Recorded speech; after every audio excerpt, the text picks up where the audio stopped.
Matapos irekomenda ng maraming senador ang tuluyang pagbaban sa Pogo sa bansa, ayon sa NEDA, plano rin nila itong suportahan at irekomenda sa Pangulo. May balitang A to Z si Billy Torres.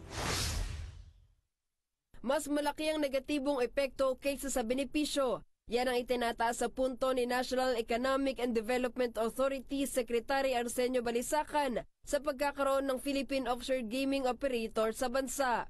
Kasunod ng paglagda ng 10 senador sa Senate Committee on Ways and Means na nagre-rekomendang alisin na ang Pogo. Social costs are quite high, and we don't think that the benefits in terms of the revenues generated and the additional and the impact on the economy are worth the cost. Ayon kay Balisacan, mas papaboran nila mga pamumuhunang may lehitimo at dekalidad na produkto at serbisyo kaysa sa mga nagbibigay ng negatibong epekto sa lipunan. I think that what we want to encourage are legitimate investments, good investment in a sense, good quality investments, those investments that will produce goods and services and not ones that promote negative externalities to society.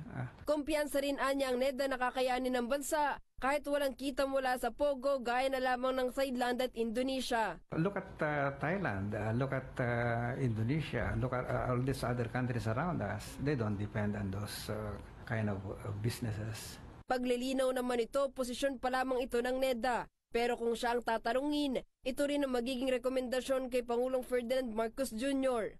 Pabor din si Senator Bongo na iba ng Pogo, pero pinatitiyak nito na mabigyan ng trabaho ang mga maapektuhang empleyado. Yung mga mawawalan po ng trabaho, dapat importante po mahanapan kaagad sila ng trabaho, no?